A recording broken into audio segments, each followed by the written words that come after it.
Hello, traders. FX Pip Collector here. Today is Tuesday, April 1st, and this is my analysis for the pound yen. If you haven't done so already, definitely do check out my free Discord channel linked at the end of this video down here in the corner. And don't forget to take a look at my website, fxpipcollector.com, to gain access to all these benefits listed below and more.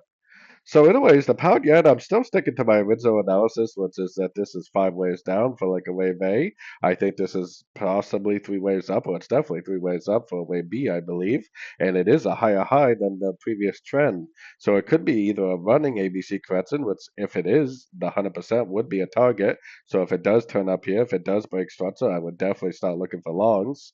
But it also could be an expanding, and an expanding, I think, would likely go down to one of these levels. And looking at other yen pairs, I think it would make more sense for this to be a 1, 2, 3, 4, 5 waves down for likely a wave C of an ABC correction on the much higher time frames.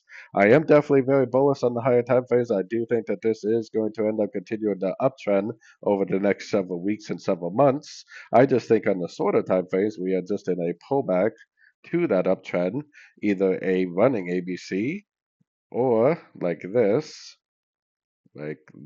right here.